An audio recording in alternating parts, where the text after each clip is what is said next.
पिछले जन्म जन्मांतर की पुण्यकर्मी प्राणी थे और काल उनको ऐसे स्थान पर पैदा कर देता है कि उनकी भक्ति कोई कर्ण ना दे। वो कैसे ठाकुरों के घर जन्म दे दिया। और राजस्थान के ठाकुर उस समय अपने आप को खुदा से नीचे नहीं मानते थे, अपनी बहन बेटियों को पर्दे में रखते थे, एक परंपरा थी उनकी। और स्वयं सब खेतों में या कहीं भी काम करना होता स्वयं करते थे। पशुओं का गोबर भी उठाकर बाहर कुड़ियों पर स्वयं डाला करते थे। अपनी बहन बेटियों को पर्दे में रखा करते, बाहर नहीं जाने देते थे। और कोई जाति थी तो उसको कलंकित माना जाता था, बहिष्कार करते थे, उसका बहुत विरोध करते थे, उसका बुरा हाल कर देते थे, यहाँ तक कि उसको मार भी देते थे। अब परमात्मा की आत्मा भगवान पर नहीं रह सकती और पिछले संस्कार उसको टिकने नहीं देते, जिसके परिणाम स्वरूप वो आत्मा परमात्मा के लिए कहीं ना कहीं भटक रही होती है। काल ने जगह जगह एजेंट बैठा रखे अपने। कहीं देखोगे कोई पूजा पाड़निया, कितने कोई पत्रालिया बैठा, ला तेरी भविष्य बता दूं, आजा बैठ जा, धर दे 20 रुपये। फिर ये नकली संत, ये पंथ बना रखे नेरे, ये सारे एजेंट काल ने छोड़ रखे मिसगाइड करने के लिए। एक दयालु दाता हमारा पिता विधाता है, कबीर भगवान वो स्वयं आता है।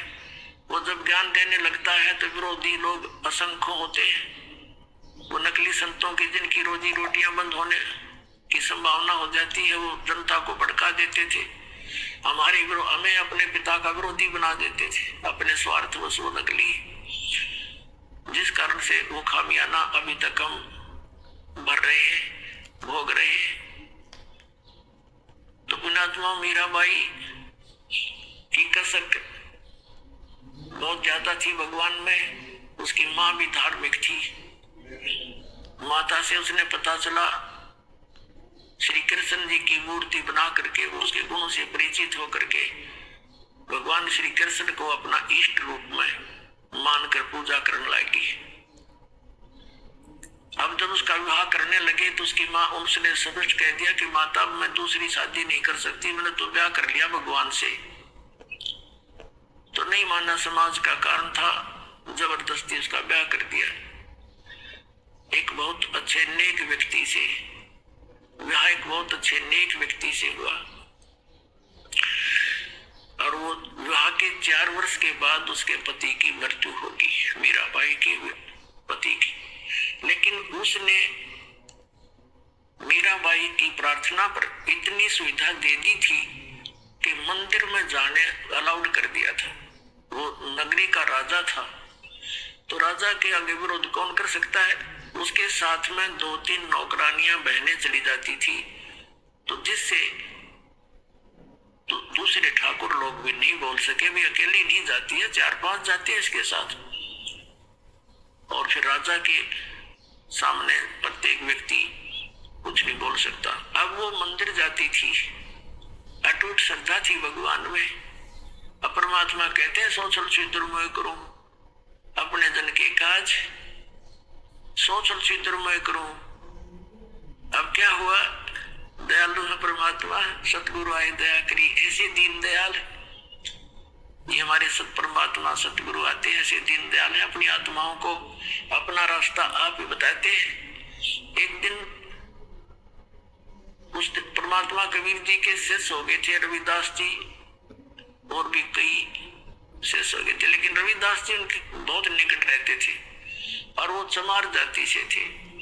आज से 600 वर्ष पहले छुआछूत चरम सीमा पर था। और ये जो शेड्यूल कास्ट के जो व्यक्ति होते थे, अनुसूचित जाति यानी चमार हुए, जुलाहे हुए, इनसे अन्य विशेष कर सवर्ण जाति बहुत इनको हे समझती थी, इनके निकट नहीं मान जाते थे। तो मीराबाई जिस रास्ते से मीराबाई जाती थी मंदिर में, उसी रास्ते में बीच में एक गरीब की झोपड़ी थी, आगे उसके साथ ही एक लंबा वैसे वन था, वृक्ष थे, खुला मैदान था। वहां परमात्मा कबीर जी और रविदास जी दोनों संत रूप में वहां सत्संग करने लगे। अब मीराबाई जा रही थी मंदिर में, जब देखा जाते समय कि कोई साधु संत आए हैं, लोग इकट्ठे हो रहे हैं, वापस आई, घंटा 2 घंटा मंदिर में अपनी करके पूजा अर्चना, तो वापस देखा तो वहां सत्संग शुरू हो गया, हो रहा था। मीराबाई और सखियों ने सबने मिलकर सोचा चलो 2 वचन सुनते हैं, भगवान की चर्चा हो रही है, वो बैठ की जाके। परमात्मा तो आए इसीलिए थे, उस अपनी आत्मा को कहते गोता मारू स्वर्ग में जा बैठू पाताल, कह कबीर ढूंढता फिर अपने हीरे मोती लाल। जैसे परमात्मा ने सबको ऐसे ही खोजा, तो मीराबाई सत्संग सुनने लगी। परमात्मा ने सत्संग वही किया जो राम और कृष्ण के बारे में वो किया करते थे। गुण तीनों की भक्ति में ये भूल पड़ो संसारे, कह कबीर निज नाम बिना कैसे उतरो पारे। 3 देव की जो करते भक्ति, इनकी कदे ना होवे मुक्ति। सारी कथा कहानी सुनाई भगवान ने, ब्रह्मा विष्णु महेश नासवान है, इनसे ऊपर कोई और परम शक्ति है, अपने को छुपा कर दाता बताया करते थे। मीराबाई को शौक लगा जैसे बिजली का झटका लगा करे, क्योंकि वो श्री कृष्ण की पुजारण थी, श्री विष्णु की पुजारण थी। पहली बार तो पुण्यात्माओं सबके साथ ऐसी घटना घटी, दास को भी ऐसा झटका लगा था, क्योंकि दास श्री कृष्ण और विष्णु का कट्टर पुजारी था, हनुमान जी के व्रत रखता था। श्याम जी हमारे दादा लाई वह गांव पूरी साधली पूजा वो भी करता था। तो पहली बार दास को भी बड़ा दुख हुआ था, लेकिन सहन करके फिर आगे जानने की चेष्टा की तो हृदय के पट खुल गए, स्पष्ट दिखाई देता है। पहले मोतियाबिंद था, हमारा ऑपरेशन हो गया, अब हृदय वाली आंखें काम करने लगी। अब मीराबाई को बड़ा दुख हुआ, सत्संग के बाद कहने लगी महाराज जी आप क्या बात कह रहे हो, क्योंकि पुण्यात्मा कोई भी जो प्रसन्न भी करते हैं वो सभ्य तरीके से करते हैं। कहने लगी महाराज जी हमने तो कभी ये बात सुनी नहीं, आप जो बता रहे हो। तब परमेश्वर ने कहा बेटी जो नहीं सुनी वही सुनाने आया हूं मैं, जो तुमने सुना है वो लोकवेद है, दंत कथाएं हैं।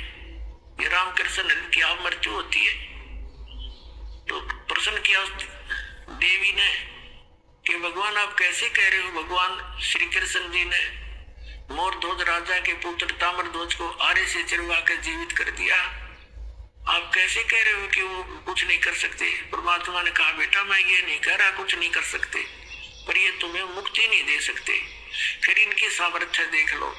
मोर ध्वज राजा का लड़का तो श्री कृष्ण ने जाके जीवित कर दिया, क्योंकि उसके सांस शेष थे, उसकी आयु शेष थी, इतना ये कर सकते हैं। ये तो एक जादूगर कर देता है, छोटे मोटे साधु संत कर देते हैं। लेकिन श्री कृष्ण जी जब कहाँ गई थी उनका वो सामर्थ्य, जब उनका सगा भांजा अभिमन्यु महाभारत के युद्ध में चक्रव्यूह में मारा गया था।